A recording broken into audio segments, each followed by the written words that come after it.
안녕하십니까. 오늘도 우리 아이들에게 들려줄 이야깃거리를 고민하는 아빠, 그래서 우리 아이들이 다양한 시각과 그리고 올바른 가치관을 만들어가기를 바라는 평범한 아이들의 평범한 아빠, 모래종과 함께하는 오아들의 강함입니다. 자, 오아들 수학 특집편, 오늘은 이제 드디어 수학 특집편의 마지막 시간입니다. 이 살짝 골치 아픈 이 수학 이야기를 가지고서 제가 이제 너무 길게 끄는 게 아닌가, 뭐 이렇게 하는 말씀을 하시는 분들도 있긴 한데, 오늘을 끝으로 사실 이제 수학 특집편을 마무리 지을 생각이니까 조금만, 오늘 하루만 참아주시면 감사하겠습니다. 이제 오늘도 본론으로 들어가기에 앞서서 지난해에 제가 내드린 문제에 대한 답을 알려드리도록 하겠습니다. 근데 사실 이 문제는 그 미국 드라마 중에 넘버스라는 이제 드라마가 있죠. 거기서 이제 예전에 나왔고, 한국에서도 이제 꽤 뭐 논란이 좀 많이 있었던 확률 문제이긴 합니다. 그래서 인터넷 뒤져보면 이제 뭐 해답 같은 것들도 많이 있고 그런 문제죠. 어찌됐든 다시 한번 떠올려 보도록 하겠습니다. 간단한 확률 문제죠. 어찌 보면 세 개의 상자 중에서 상품이 든 하나의 상자를 고르는 상황에서 하나를 고르고 났더니 진행자가 이제 남은 두 개의 상자 중에서 하나를 까 보이면서 꽝이라는 사실을 이제 확인해 주죠. 그리고 나서 이제 마지막 기회로 선택을 바꿀 건지를 물어보게 됩니다. 근데 이때 선택을 바꾸는 게 좋은지, 아니면 처음 선택한 상자를 그대로 가지고 있는 것이 좋을지, 이것도 아니면 어떻게 하든 이제 확률이 변함이 없을지, 이것을 이제 알아보는 그런 문제였죠. 그래서 이제 많은 분들이 사실 이제 어떤 상자를 고르던 확률에는 큰 차이가 없을 것이다 라고 생각들을 하시는 것 같습니다. 이제 오히려 이제 이런 상황을 겪게 되면 사실 이제 진행자의 술수에 말려드는 게 아닌가 하면서 이제 처음 선택을 고수하는 경우도 이제 실제로 더 많이 있기도 하지 않겠습니까? 근데 하지만 이게 놀랍게도 이러한 경우에 선택을 바꾸는 것이 처음 선택을 유지하는 것보다 2배 높은 확률로 상품을 가질 수가 있습니다. 이게 사실 이제 세 개의 상자가 있는 상태에서 어떤 상자를 고르던 사실 이제 상품이 있는 상자를 선택할 확률은 3분의 1이죠. 뭐 당연한 얘기죠. 근데 이제 여기서 먼저 하나를 골랐다가 그 선택을 바꾼다고 해도 사실은 여전히 확률은 변하지가 않습니다. 하지만 이제 변수가 하나 있죠. 그게 뭐냐면 진행자는 진짜 상자를 알고 있고 그 상황에서 꽝인 상자 하나를 열어 주었다는 사실입니다. 이게 이제 확률을 변화시키는 이제 변수가 되는데요. 자, 이렇게 한번 생각을 해보시죠. 먼저 내가 상자 하나를 선택한 상황에서 내가 선택한 이 상자에 상품이 들어있을 확률은 3분의 1입니다. 뭐 그건 제가 방금 말씀드렸죠. 그럼 내가 선택한 상자가 아닌 다른 상자들의 상품이 들어있을 확률은 얼마가 되죠? 네, 맞습니다. 1-3분의 1이니까 3분의 2가 되겠죠. 자, 그럼 문제를 바꿔서 이렇게 한번 생각을 해보시자는 거죠. 상자 하나를 집어 들었는데 진행자가 자, 지금 잡고 있는 상자를 그냥 가질래? 아니면 나머지 두 개, 나머지 있는 모두 두 개를 다 가질래? 하면 어떻게 선택하시겠습니까? 당연히 방금 선택한 상자 하나를 버리고 남아있는 두 개의 상자를 선택하게 되지 않겠습니까? 왜냐하면 이제 상품을 고를 확률이 3분의 1에서 3분의 2로 2배가 높아지게 되기 때문이죠. 다시 말하면 내가 잡고 있는 상자에 상품이 들어있을 확률과 나머지 것들 중에 상품이 들어있을 확률의 싸움으로 봐야 된다는 것입니다. 자, 예를 들어서 100개의 상자가 있다고 가정을 하고 답을 알고 있는 진행자가 빈 상자를 하나씩 하나씩 까준다고 한번 생각해 보십시오. 그러면 이 상황은 결국 나머지 것들의 그 불확실성이 점점 하나씩 하나씩 제거가 되면서 확률이 점점 높아진다는 이야기와 같습니다. 따라서 이런 상황에서는 무조건 남아있는 상자로 선택을 바꾸는 것이 답이라고 할 수 있죠. 자, 이제 물론 여기서 진행자와의 어떤 심리 게임의 어떤 변수를 적용을 하면 뭐 좀 다를 수 있는 상황도 있겠지만 순수하게 수학적인 계산을 통해서 산출된 확률은 그렇다는 이야기입니다. 그리고 이제 실제로 컴퓨터 프로그램을 짜가지고 이 수많은 경우의 수를 계산을 해보면 이 처음 상자를 선택하고 남은 두 개 중에서 꽝인 것을 하나 버리는 상태에서 선택을 바꾼 경우가 그렇지 않은 경우보다 실제로 2배의 확률로 상품을 고를 수 있다고 합니다. 자, 어떻습니까? 이해가 되셨는지 잘 모르겠습니다. 자, 이제 보통 뭐 우리는 이제 수학이라는 것이 어떤 시험 점수를 잘 받고 그리고 이제 뭐 좋은 대학을 가기 위해서 어려운 학문 정도는 취급하는 경우가 많은데요. 어찌 보면 이렇게 좀 정말 실생활에서 유용하게 사용할 수 있는 그런 지식이 또한 수학이 아닌가 생각을 합니다. 자, 그럼 이제 여기까지 해서 수학 특집 마지막 문제의 풀이를 끝내고 오늘의 본론으로 들어가 보도록 하겠습니다. 자, 수학 특집 마지막 편. 오늘의 주제는 바로 괴짜 수학자들입니다. 좀 이제 이상한 뭐 그렇죠. 물론 이제 괴짜라고 해서 뭐 완전 뭐 또라이다 뭐 이런 얘기는 아니고 뭔가 이제 평범한 사람과는 좀 다른 그리고 이제 유난히 독특한 그런 이제 사고 방식을 가진 사람들이 수학자 중에는 이제 의외로 많았던 것 같습니다. 지난번에 이제 제가 원주율을 설명을 하면서 소수점 10자리 정도만 해도 이미 이제 충분한 원주율로서는 뭐 충분한데 굳이 이걸 평생에 걸쳐서 35개짜리까지 계산한 위돌프라는 사람 그리고 또 무려 12,288각형을 그려가면서 원주율을 구했던 중계 조충지 같은 사람들을 제가 이제 소개해 드렸었죠. 그렇게 이제 사실은 그렇게 이제 자세한 원주율을 계산한다고 해서 이게 뭐 돈이 나오는 것도 아니고 그리고 뭐 별로 그렇게 실용적이지도 않았을 텐데 그걸 평생을 거쳐서 이 계산기 아니 근데 그때는 이제 전자계산기가 또 없었으니까 이게 뭐 연필, 종이 뭐 이런 걸로 이제 계산을 했다는 얘기인데 이건 뭐 솔직히 정상적인 사고방식을 갖고 있는 사람이라고 보기는 조금 좀 어렵지 않나 이렇게 한번 생각을 해봅니다. 그런데 사실 이런 괴짜들이 꼭 뭐 수학 분야에만 있었던 것은 아닐 겁니다. 뭐 따지고 보면 뭐 예술적인 분야에서도 절대로 평범하지 않은 그런 사람들 많이 있죠. 이게 이제 뭐 이게 보기 좋게 표현해서는 천재지 보기에 따라서는 굉장히 독특한 그런 정신세계를 갖고 있었다고 봐야 할 것 같습니다. 이제 물론 생각하기에 따라서는 뭐 그런 독특한 천재들 덕분에 지금 이제 우리가 누리고 있는 이 어떤 이 나름의 그 첨단 문명이 발전했을지도 모르죠. 아무튼간에 이제 오늘은 그런 이제 절대 평범하지 않았던 그런 이제 수학계의 괴짜들, 약간 좀 이상한 사람들, 그 천재들에 대해서 한번 알아보도록 하겠습니다. 일단 이야기는 지난번 말씀드렸던 아르키메데스부터 시작이 됩니다. 역사상 가장 뛰어난 수학자에도 뽑혔고 이 양반은 이제 당연히 엄청난 천재였죠. 또 이제 그만큼 또 독특한 그런 개성을 갖고 있었던 그런 인물이었습니다. 이 물체의 비중에 대한 개념을 뭐 목욕하는 도중에 알아내서는 뭐 홀딱 벗고 시내를 막 돌아다녔다는 그런 일화는 이제 유명하지 않습니까? 물론 뭐 그 당시에 뭐 옷들이 대충 이제 나풀나풀한 천조 몇 조각 걸치고 다니는 것이 뭐 일반적이었다라고는 해도 이 정도면 분명히 정상은 아니었다. 뭐 이렇게 저 생각이 되네요. 이 아르키메데스에 대한 일화는 뭐 하나 더 재밌는 게 있는데 그게 그 죽음에 대한 이야기입니다. 이 아르키메데스는 그 카르타고하고 이제 로마 간의 전쟁에 있었던 그 포에니 전쟁 중에서 그 도중에 이제 사망한 것으로 나오는데 이게 이제 도시를 점령했던 점령군이 나름 이제 뛰어난 학자 얼굴을 한번 보려고 이 아르키메데스를 찾아왔답니다. 그런데 이제 이 아르키메데스가 뭐 거들떠보지도 않고 홧김에 죽여버렸다. 뭐 이런 이야기죠.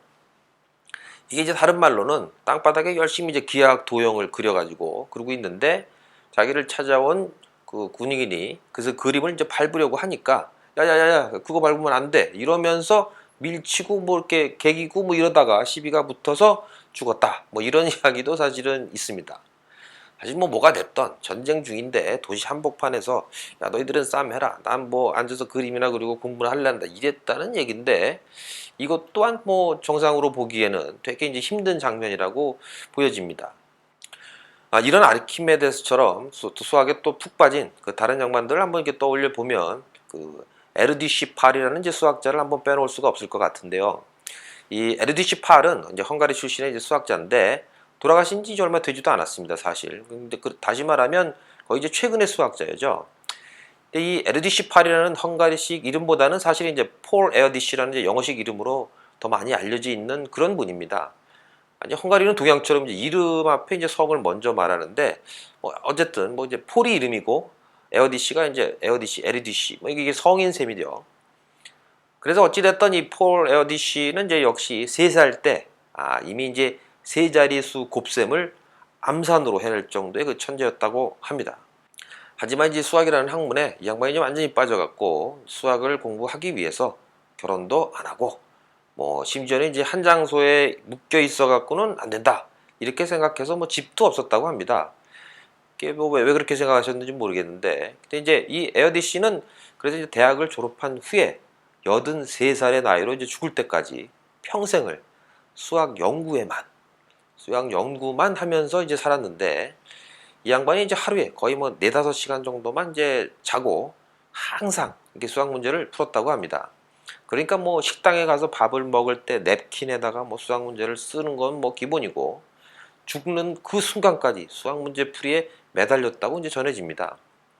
덕분에 이제 평생 동안 약 한 1500편 정도에 가까운 그런 논문을 이렇게 쓰셨는데, 심지어는 이제 80대에 이르러서도 1년에 막 50편 정도 가까운 그런 논문을 이제 막 발표를 했죠. 물론 이제 상당히 이제 수준이 높은 그런 논문이었다고 하니까 그야말로 이제 평생을 수학 연구에만 바쳤다고 해도 정말 과언이 아닌 그런 사람이라고 볼 수 있을 것 같습니다. 근데 이제 특이하게도 이 에어디씨는 이제 혼자 쓴 논문이 거의 없다고 합니다. 그러니까 이제 에어디씨는 수학 문제를 해결하는 거 그 자체만 이제 관심이 있었고, 어떤 수학 문제를 처음 풀었네 하는 뭐 어떤 그런 내가 뭐 처음 풀었어 하는 그런 어떤 명예 뭐 이런 거는 뭐 별로 신경 쓰지 않았다고 합니다. 그러니까 이제 이 양반은 늘 이렇게 다른 동료들하고 함께 이제 연구하는 걸 이렇게 좋아하고, 그리고 이제 자신이 갖고 있는 지식을 남들하고 뭐 이렇게 뭐 쉽게 까놓고 이렇게 얘기해주고 뭐 이런다는 거죠. 때문에 이제 간혹 뭐 이상한 사람들이 자신의 이제 그 내용을 가져다가 이거 내 거야 라고 이제 발표하는 경우가 있어도 굳이 뭐 이렇게 불만을 표시한다거나 뭐 요새 같았으면 수 걸죠 이런 게 아니고 그냥 이제 그렇게 그냥 넘어갔다고 그렇게 전해집니다. 그래서 이제 그의 이제 이런 태도 때문에 이 에어디씨는 전 세계 수학자들로부터 항상 이제 환영을 받았는데, 이 에어디씨는 이제 수학 문제를 풀다가 어떤 이제 난관을 이제 만나고 이러면 이 세계에 퍼져 있는 다른 수학자들에게 수시로 연락을 해서 아 이거 뭐 같이 좀 풀어보자 하고 뭐 이렇게 했다고 합니다. 이것 때문에 이제 우스갯소리로 이 수학자들 전 세계 그 수학자들 사이에서는 에어디씨가 전 세계 수학자들의 전화번호를 모두 알고 있을 거다라는 이제 말까지 돌았다고 합니다. 에어디씨는 이제 어떤 수학자가 어려운 문제를 풀고 있다 뭐 이런 소식이 들리면 그 집으로 막 쳐들어가 가지고 같이 먹고 자면서 이제 함께 문제를 풀고 뭐, 그리고 이제 문제가 또 풀리면 또 다른 수학자네 집으로 이제 가고 이러면서 평생을 떠돌아 다니신 거죠. 이게 뭐 마치 평생 이게 무공에만 빠져서 돌아다니면서 무공 대결 많게 했던 그런 그 무협지의 그 박람관계 뭐 이런 느낌이 좀 들죠. 그래서 뭐 이랬기 때문에 집이 뭐 그다지 필요 없었는지도 모르죠.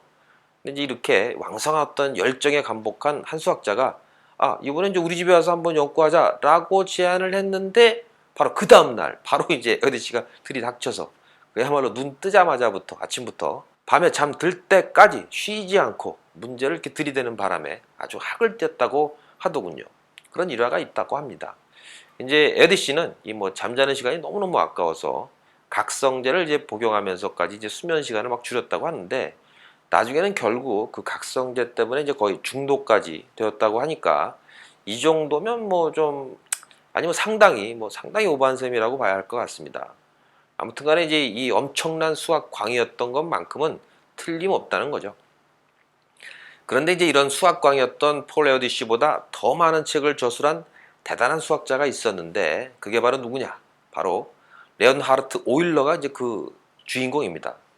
수학에 이제 관심이 없는 분이라 해도 이 오일러라는 이제 이름을 한 번쯤은 들어보셨을 것 같기도 합니다. 왜냐하면 비록 그 지난번에 이제 말씀드린 역사상 가장 뛰어난 수학자 3명에는 들어가지 못하지만 적어도 이제 수학을 공부하는 사람들에게는 그 뉴턴이나 가우스만큼의 어떤 영향력을 끼친 그런 수학자라고 볼 수 있습니다. 제가 이제 이전 에피소드에서 말씀드린 그 원주율을 말씀을 드렸는데요. 이 원주율을 표시하는 기호로 보통 이제 우리가 파이라는 거를 이제 많이 쓰죠. 근데 이 기호가 바로 이제 오일러가 제안한 겁니다. 그리고 이제 함수를 의미하는 fx, 이게 뭐 아이돌 가수 이름은 아니고 그 합계를 표현하는 또 뭐 시그마 뭐 이런 것들이 다그 오일러의 작품이죠. 이 밖에도 뭐 반지 이름을 소문자 R로 표현하자거나 뭐 이런 것도 역시 또 오일러의 공이 컸습니다. 그러니까 이제 그가 창안한 그 수많은 수학 기호하고 그리고 이제 그가 표준화시킨 그 많은 수학 정리는 사실은 이제 아마도 지금까지 존재했던 모든 수학자들 중에서 거의 뭐 최고, 최다일 것이라는 사실에는 뭐 적어도 수학계에서는 큰 이견이 없는 것 같습니다. 근데 이렇게 이제 오일러의 기호가 지금까지도 이제 큰 변함 없이 계속 쭉 사용되고 있는 거는 물론 이제 오일러가 제안한 방식이 편리하고 또 효율적이라는 이유도 있었겠지만 그보다는 더 큰 이유는 사실 오일러가 그 수많은 수학책을 저술했기 때문일 것 같습니다. 그러니까 이제 많은 수학자들이 오일러의 책을 통해서 수학을 공부했고 그리고 이 덕분에 오일러의 어떤 표현 방식이 너무 이제 일반화되고 널리 퍼지게 되었다. 뭐 이렇게 얘기할 수 있다는 거죠. 이제 오일러 역시 이제 자타가 공인하는 뭐 나름대로 엄청난 이제 천재였는데 거의 컴퓨터 수준의 그 기억력과 계산 능력이 있었다고 전해지고 있습니다. 그의 그 두뇌 능력을 감잡을 수 있는 일화가 하나 있는데 재밌는 얘기입니다. 우리가 이제 보통 잠이 안 올 때 양 한 마리, 양 두 마리 뭐 이렇게 세다가 잠들지 않습니까? 이건 뭐 서양 애들이 주로 그러나 어찌 됐든 그런데 이제 오일러는 1부터 100까지 각 수의 6제곱수를 암산을 하면서 잠을 청했다고 합니다. 이게 무슨 말이냐? 그래서 이제 자 보십시오. 1의 6제곱은 뭐 1이죠. 1의 6제곱이니까. 근데 2의 6제곱은 2는 4. 4에다 2 곱하니까 8. 그러니까 8을 두 번 곱하면 64가 되죠. 그렇죠? 이게 64가 되는 거죠. 1 다음엔. 그 다음에 3은 3, 3은 9. 그 다음에 3, 9, 27. 그리고 이제 27 곱하기 27. 여기서부터 이제 저도 잘 안 되는군요. 근데 어쨌든 이제 그런데 이 양반이 100의 6제곱수까지 계산해도 잠이 안 오니까 이제는 아까 계산한 1부터 100까지의 6제곱수를 하나씩 하나씩 더했다고 합니다. 이거 정말 엄청난 사람 아니겠습니까? 여기서 참고 삼아 이 100의 6제곱수, 그럼 1조죠, 1조. 그건 뭐 나름 쉽게 계산할 수 있을 것 같습니다. 근데 99의 6제곱수, 얼마일까요? 이게 9,414억 8,014만 9,401입니다. 이게 뭐 사실 보통 사람은 이제 종이에 써서 계산을 해도 이게 뭐 거의 하루 종일 걸릴 이런 계산을 오일러는 이제 잠들기 전에 잠을 청하기 위해서 막간에 암산으로 이제 했다는 얘기가 되는 거죠.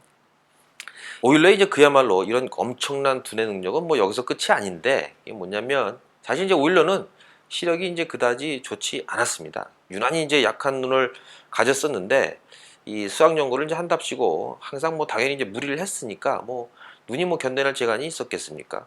그래서 결국은 이제 30살도 되기 전에 한쪽 눈의 시력을 이제 잃게 되고 그리고 이제 나머지 눈도 그 59살에 이제 결국 아예 보이지 않게 되었습니다. 하지만 이 두 눈의 시력을 완전히 잃은 이후에도 이 오일러는 이제 그 자신의 기억에 의존해서 이때까지의 자신의 연구를 정리해서 책으로 작성하기 시작을 합니다. 이 오일러의 업적의 절반 이상이 이 두 눈을 잃고 난 후에 이루어낸 것이라고 하니까 이 정도면 그 오일러에게 있어서 눈은 정말로 뭐 장식품? 뭐 이 정도에 불과한 게 아닌가 하는 생각까지도 들게 하네요. 이 지금까지 전해지는 이제 오일러의 초상화를 보면 그 오른쪽 눈을 이게 잘 못 뜨고 있는 그런 모습을 볼 수가 있는데 이제 이건 이제 젊어서 시력을 잃은 그의 모습이 이제 남아 있는 거라고 보시면 됩니다. 자, 오일러의 업적은 이제 그야말로 엄청나서 이제 오일러의 그 이름이 들어간 그 정리나 뭐 공식 이런 것만 열고 해도 사실 이제 뭐 엄청난 분량이기 때문에 여기서 뭐 그걸 제가 얘기를 할 필요는 없을 것 같고요. 하지만 오늘의 그 주제가 괴짜 수학자다이다 보니까 오일러의 그 업적 중에서 또 다른 괴짜로 연결되는 그런 꼭지가 될 만한 그런 거 하나를 더 소개시켜 드리도록 하겠습니다. 그 오일러의 업적 중에서 재밌는 것 중에 하나가 바로 이제 오일러가 페르마의 마지막 정리의 실마리를 찾아냈다는 사실입니다. 자, 페르마의 마지막 정리라고 하면 이게 이제 수백 년 동안 그 수많은 수학자들이 골머리를 썩히게 만들었던 그야말로 이제 수학 역사상 최악의 난제라고 이제 할 수 있는 건데요. 자, 한 번쯤은 들어보셨을 수도 있을 것 같습니다. 이제 페르마라고 하면 이제 프랑스 출신의 그 아마추어 수학자입니다. 근데 여기서 이제 왜 아마추어라는 말을 붙였냐 하면 원래 이제 페르마의 직업은 원래 이제 변호사였는데 그저 그냥 수학에 관심이 있어서 개인적으로 이제 수학책 좀 사보고 문제 풀고 뭐 이랬던 양반입니다. 물론 이제 페르마가 살았던 그 시대가 이제 17세기니까 그 당시가 뭐 수학이라는 학문이 어떤 철학에서 이제 완전히 벗어나 가지고 하나의 어떤 독립적인 학문으로 취급받았던 그런 시대보다는 조금 이른 시기였기 때문에 수학에 이제 어느 정도 재능이 있다고 해도 뭐 수학만 전념할 수 있는 뭐 그런 분위기는 아니었던 것 같습니다. 하지만 이제 그렇게 취미 삼아 즐겼던 것에 비해서는 굉장히 높은 그런 수준의 이제 수학을 연구했죠. 그래서 정식으로 이제 수학을 공부한 것도 아니고 그냥 이제 혼자 끄적끄적 거린 정도였는데 당시에 그 웬만한 그 수학 교수들보다도 훨씬 더 뛰어난 그런 실력이 있었다는 걸 보면 페르마 역시 나름대로 어떤 대단한 수학적 천재였으면 뭐 쉽게 짐작을 할 수 있을 것 같습니다. 근데 페르마는 이제 자신이 아마추어라고 이제 늘 생각하고 있었기 때문에 본인도 그 자신이 연구한 내용을 뭐 논문을 쓴다거나 뭐 학계에서 발표를 한다거나 뭐 이러지는 않았습니다. 그저 뭐 새로운 사실을 발견을 하면 이제 가까운 지인들한테 이제 알려주면서 깜짝깜짝 놀래키고 뭐 자기 즐거워하고 이 정도의 수준이었던 거죠. 근데 이제 그랬던 이 페르마의 업적이 후대에 이렇게 전해질 수 있었던 것은 그 페르마의 아들 덕분이었다고 볼 수 있는데 이 페르마는 사실 뭐 살아생전에 즐겨있던 수학책 그 여기저기에 구석구석에다가 이제 책을 읽다가 뭐 이런 아이디어 떠오르고 뭐 이렇게 하면은 낙서처럼 이렇게 뭐 써놓곤 했다고 합니다. 그런데 이제 페르마가 죽고 나서 이제 페르마의 장남이 그렇게 이제 기록된 페르마의 낙서들을 모아서 책으로 이제 내게 되는데 결국 이제 이렇게 해서 페르마의 수많은 업적들이 이제 세상에 알려지는 계기가 되죠. 이 페르마의 이제 마지막 정리 역시 페르마가 남긴 한 줄의 메모로부터 이제 시작이 되는데요. 페르마는 이제 그리스의 수학자 그 디오판토스가 저술한 아리스메디카라는 이제 수학책을 보다가 한 귀퉁이에 이제 이런 메모를 남기게 됩니다. 일반적으로 제곱보다 더 큰 거듭 제곱수를 동일한 지수의 두 거듭 제곱수로 나눌 수 없다. 무슨 말인지 이해가 되실 줄 모르겠습니다. 표현이 되게 어렵죠. 근데 이걸 이제 수학적으로 바꿔서 말하면 이렇게 됩니다. 임의 자연수 x, y, z가 있다고 할 때 x의 n승 더하기 y의 n승 equal z의 n승 이라는 식이 있을 때 n이 3 이상이 되면 이 식을 만족하는 자연수 x, y, z는 절대로 존재하지 않는다. 이게 뭐 조금 더 어려워진 것 같은데 뭐 이런 겁니다. x제곱 플러스 y제곱 이꼴 z제곱 이건 이제 바로 피타고라스의 정리죠. 그리고 이 방정식을 만족하는 자연수는 금방 찾을 수 있죠. 대표적인 예로 이제 3의 제곱 더하기 4의 제곱 5의 제곱 이렇게 되죠. 근데 여기서 제곱이 아니라 세제곱, 네제곱 이렇게 올라갈 때 이 방정식을 만족시키는 자연수는 존재하지 않는다 라는 것이 이제 바로 페르마의 마지막 정리의 내용이 되는 것입니다. 근데 이제 여기서 재밌는 일이 페르마는 이제 이 메모를 적으면서 마지막에 이런 말을 덧붙입니다. 나는 이에 대한 실로 놀라운 증명법을 발견했다. 하지만 여기에다 그걸 적기에는 여백이 이거 너무 좁다. 이렇게 한 거죠. 이거 정말 요즘 유행하는 말 중에 왜 이런 말 있지 않습니까? 더 이상의 설명은 생략 뭐 이런 얘기인데 이게 어떻게 해석해 보면 이게 뭐 누구라도 대충 풀어낼 수 있는 수준의 간단한 증명이다. 뭐 이런 뉘앙스를 이제 팍팍 풍기는 거죠. 이런 게 이제 사실 이제 그 사람 미치게 하는 거 아니겠습니까? 그래서 이제 페르마의 연구 기록이 책으로 출판된 이후 많은 수학자들이 이 페르마가 생략한 그 거기 여백이 없어서 안 쓴 그 이 증명법을 열심히 이제 찾기 시작을 합니다. 그런데 이게 아무도 절대로 성공하지 못하게 됩니다. 이게 언뜻 보면 간단한 이제 방정식인데 이걸 이제 증명하는 것은 사실은 이제 쉬운 얘기가 아니죠. 자, 그래서 이제 슬슬 이게 페르마가 좀 뻥친 거 아니야? 뭐 이제 아마추어가 뭐 그렇지. 이런 말들이 이제 슬슬 나오기 시작하면서 조금씩 이제 관심이 좀 줄어들어 갈 때 바로 여기서 이 오일러가 등장하게 된 겁니다. 이 오일러는 그 페르마의 그 다른 낙서들을 뭐 뒤지다가 페르마가 다른 페이지에 남긴 다른 메모로부터 힌트를 얻어내서 이 세제곱 일대의 증명법을 찾아냅니다. 자, 오일러의 이 발표 이후에 이거 정말 증명이 가능한 거 아니야? 하면서 페르마의 마지막 정리에 대한 관심이 다시 한번 일어나기 시작을 했고 그리고 다시 수많은 수학자들이 이 정리에 또 매달리게 됩니다. 심지어 이제 이걸 증명해낸 사람에게는 10만 파운드를 준다라는 이제 현상금까지 걸리기에 이르죠. 그 결과 4제곱일 때, 5제곱일 때, 특정한 형태의 소수 제곱일 때 등등 이제 여러 가지가 이제 증명이 되기는 합니다. 하지만 이제 여기서 모든 자연수에 대한 증명법은 발견되지 않으면서 그러면서 또다시 수백 년이 이제 흐르게 됩니다.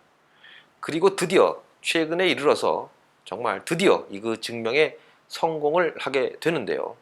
바로 그 주인공이 지금 현재도 프린스턴 대학에서 이제 수학을 가르치고 있는 영국 출신의 수학자 앤드류 와일즈라는 양반입니다.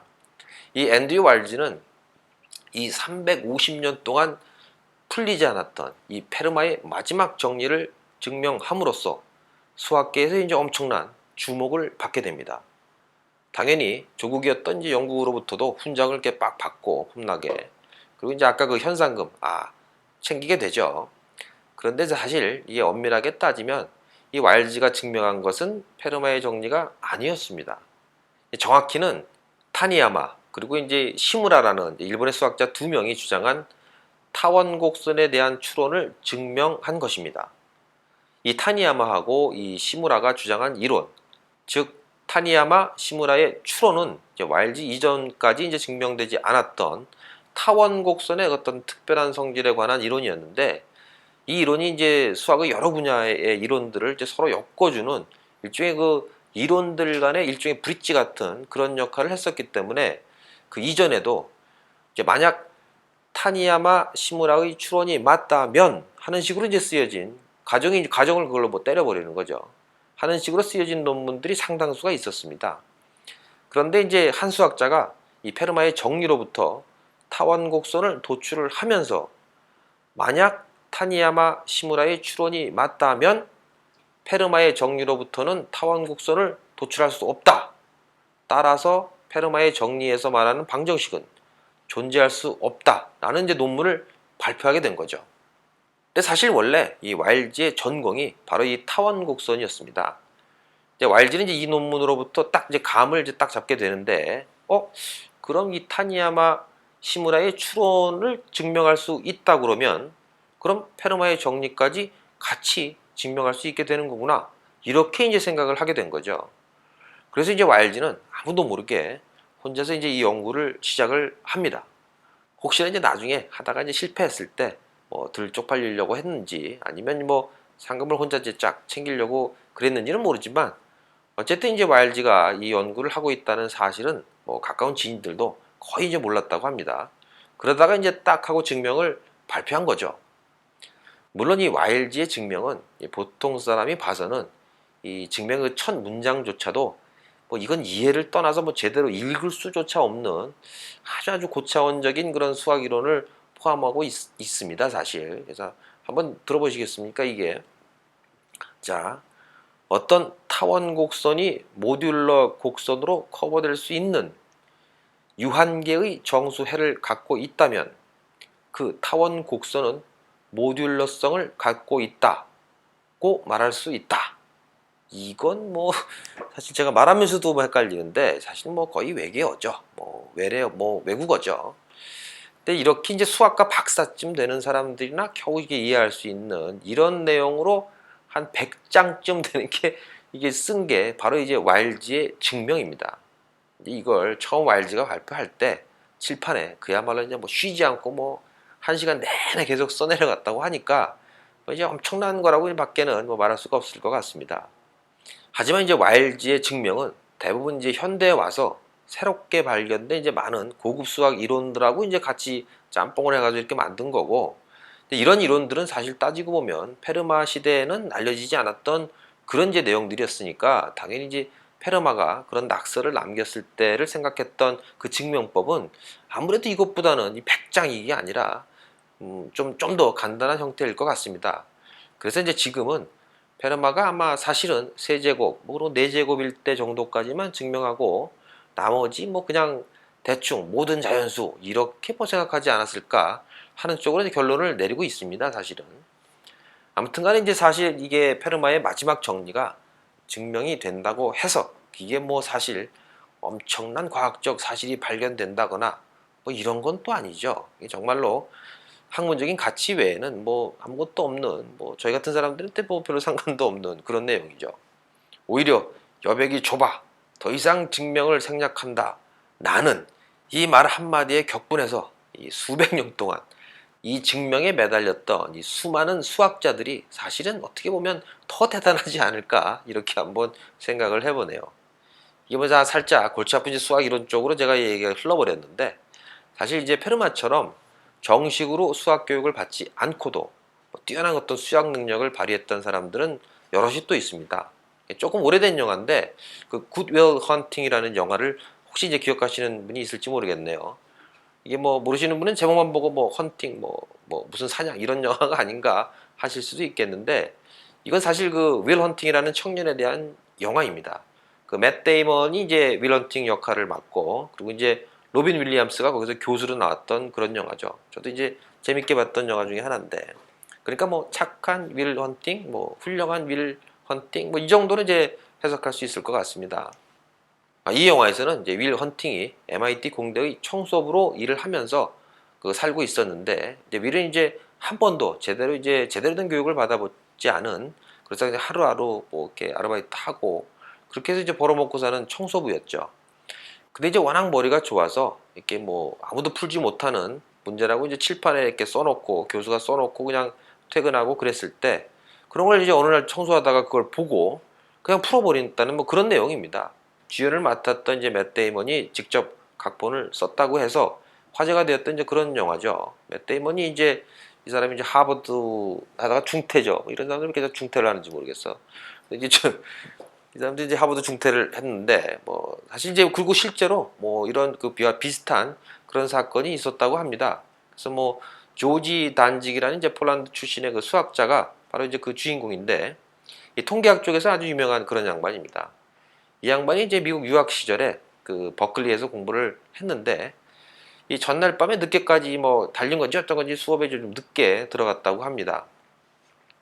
근데 이제 마침 수학 강의가 이제 진행되고 있었는데, 평소에 그 수학 교수가 매일매일 이제 숙제를 칠판 한 구석에 이제 적어놓고 뭐 이렇게 했었다고 합니다.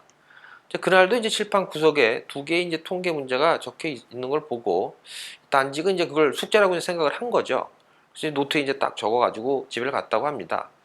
근데 이제 평소와는 달리 이거 되게 어려운데 이제 이렇게 이랬던 거죠. 그래서 뭐 일주일 동안 낑낑대면서 겨우겨우 이제 풀어갖고 교수님을 찾아가서 교수님한테 제출을 합니다. 예, 뭐 죄송합니다. 뭐 이렇게 늦어서. 그리고 이제 얼마 지나지 않아서 이 교수는 이 깜짝 놀래가지고 단직을 이제 찾아오게 되는데, 그때 그 칠판에 쓰여졌던 그 이 문제는 그때까지 통계학에서 아무도 풀지 못했던 2대 난제였던 겁니다. 그걸 이제 단순히 숙제인지 알고 이 양반이 이제 일주일 만에 그냥 풀어낸 거죠. 이건 뭐 천재들 특이하죠. 근데 이 밖에도 이제 정말로 독특한 정신세계로 이제 재밌는 그런 일화를 남긴 수학 천재들에 대한 사례는 이제 많이 있긴 하지만, 오늘은 뭐 이 정도에서 마무리 짓고 다음에 또 만약 이제 기회가 되면 다시 한번 재미있으셨는지 모르겠네요. 다시 한번 기회가 되면 뭐 다시 한번 다뤄보도록 하겠습니다. 자, 지금까지 이제 제가 몇몇 괴짜들, 아니 뭐 천재 수학자들에 대해서 알아보았는데요. 이게 좀 생뚱맞은 생각이긴 하지만 한편은 또 이런 생각이 좀 듭니다. 분명히 이제 우리는 이제 우리 아이들이 어떤 뛰어난 사람이 되기를 바라지 않겠습니까? 그러니까 뭐 인류사의 길이 남을 엄청난 업적 뭐 이 정도까지는 아니더라도 뭐 나름 이제 남들한테 존경도 좀 받고, 가능하면 그것도 뭐 유명한 사람이 되고, 그러면서 이제 이왕에 돈도 좀 많이 벌고 뭐 이러길 이제 항상 바라죠. 그게 뭐 우리들 부모죠. 하지만 뭐 그런 바람이 평생을 뭐 일만 죽어라고 하고 결혼도 안 하고 뭐 그렇게 살기를 바라는 건 또 아닌 것 같습니다. 그러니까 나름대로 좀 여유 있게, 그리고 이제 인생도 좀 즐겨가면서, 그리고 가족과 함께 즐겁게 뭐 이렇게 살기를 또 바라는 거죠. 근데 이제 한편으로는 이 뛰어난 위인들의 그 삶과 또 여유 있는 삶을 이렇게 보면 어찌 보면 이게 동시에 이룰 수 없는 그런 게 서로 배치되는 그런 인생의 모습이 아닐까 하는 생각이 좀 듭니다. 뭐 아까 제가 이제 소개해드렸던 폴 에어디시, 이 사람 이제 물론 이제 많은 수학자들에게 존경을 받고 수학계에 이제 길이 남을 그런 이제 업적을 남겼죠. 그래서 이제 평생 전 세계를 이제 돌아다니시면서 방랑 생활을 했지만 뭐 그렇다고 이제 이 양반이 뭐 돈 걱정하고 뭐 이렇게 살지는 않았던 건 그런 사람입니다. 하지만 평생 매일 뭐 5시간도 자지 않고 연구를 막 하고 그리고 공부에 방해된다고 결혼도 하지 않고 그리고 이제 나중에 각성제 그 중독자까지 돼가지고 그래서 이제 뭐 사실은 뭐 이 양반이 뭐 구두꾼도 제대로 혼자 매지 못할 정도로 이렇게 보통 일상생활은 막 되게 서툴렀다고 합니다. 그래서 뭐 에어디 씨랑 이제 같이 연구를 하게 됐던 이 수학자들은 밥 먹여주고 뭐 옷 입혀주고 손톱 발톱 깎고 이런 수발을 막 다 들어줘야 뭐 들어주고 했다고 하더군요. 자 이제 오일러는 또 어떻습니까? 지금이야 뭐 모든 수학자들이 뭐 스승과 뭐 구루 뭐 이렇게 떠받들기는 하지만 그런 위인이긴 하지만 이제 평생 동안 수학에 대한 어떤 연구에만 매달렸는데 뭐 결국은 그의 건강을 해칠 정도 눈도 다 잃었다고 말씀드렸죠. 모르겠습니다. 뭐 사실 뭐 전 우리 아이들이 그 우리들의 그 아이들이 이렇게 이제 미친 듯이 공부만 그리고 또 뭐 일만 뭐 이렇게 하고 살지는 않았으면 좋겠습니다. 이게 뭐 나름대로 좋은 사람들과 이제 좋은 관계를 맺고 그리고 또 조금은 여유 있는 그런 삶을 좀 즐겼으면 좋겠다는 바람이 있습니다. 뭐 그렇다고 하지만 놀고 먹고 이렇게 하면 안 되겠죠. 그래서 이제 사실 뭐 글쎄요 이제 오늘의 그 주제와는 좀 별 상관없이 좀 뜬금없게 제가 뭐 떠오른 생각이긴 하지만 나름 또 계속 고민이 되는 그런 주제인 것 같습니다. 자 여기까지 이제 해서 길고 길었던 수학 특집편을 제가 이제 마무리하도록 하죠. 아참 이제 끝으로 제가 이제 공지사항 하나를 이제 말씀을 드리도록 하겠습니다. 제가 이제 지금까지 에피소드를 이제 꽤 많이 올리긴 했는데 이게 뭐 매 방송마다 뭐 등장인물 뭐 연도 뭐 등등 해서 듣고 이제 바로 기억하기에는 좀 쉽지 않은 것들이 좀 많지 않습니까? 뭐 저도 뭐 다 기억을 다 못합니다 사실. 그래서 뭐 아 그때 그거 뭐였지 하고 이제 약간 답답해 하실 수도 있을 것 같다는 생각도 좀 들고 그렇다고 뭐 또 제가 아 저희 방송을 들으시려면 옆에 노트하고 연필 하나 가져다 놓으시고 필기하시면서 들으세요 할 정도의 수준은 좀 아닌 것 같아서 제가 이제 여태까지 그 지난 그 에피소드들의 이제 대본을 포함해서 앞으로 이 대본을 오아들 카페에 올려놓으려고 합니다. 그래서 뭐 근데 사실 이제 제가 초창기에 나름 의욕적으로 뭐 모래종과 함께 같이 뭐 네이버 하자 그래서 뭐 네이버 카페도 만들긴 했는데 이게 뭐 일주일에 방송 하나 뭐 만드는 것도 사실 뭐 이렇게 아주 이렇게 여유가 많은 것이 아니라서 별로 이제 관리를 못 해오다가 이제 방송을 들으시는 분들이나 또 혹은 이제 뭐 저희와 비슷한 생각을 가지신 분들과 의견도 좀 나누고 뭐 그런 장이 있었으면 좋겠다 뭐 이렇게 싶어서 이번 기회에 대본도 좀 올리고 그리고 이제 앞으로는 이제 방송 이외의 것들도 뭐 이것저것 공유를 좀 같이 해봤으면 하는 생각이 있습니다. 사실 뭐 저도 카페가 이제 어떻게 변화해 갈지는 뭐 저도 잘 모르겠습니다. 그렇지만 이제 가능하면 많은 분들이 참여를 해 주셔서 하나의 어떤 그 나름의 그 좀 건강한 뭐 좋은 모임이 하나 이루어졌으면 하는 바람이 있습니다. 그 네이버에서 카페명으로 그 오아들로 검색을 하시면 저희 카페를 들어오실 수가 있습니다. 네, 많은 참여를 부탁드리겠습니다. 감사합니다. 강함이었습니다.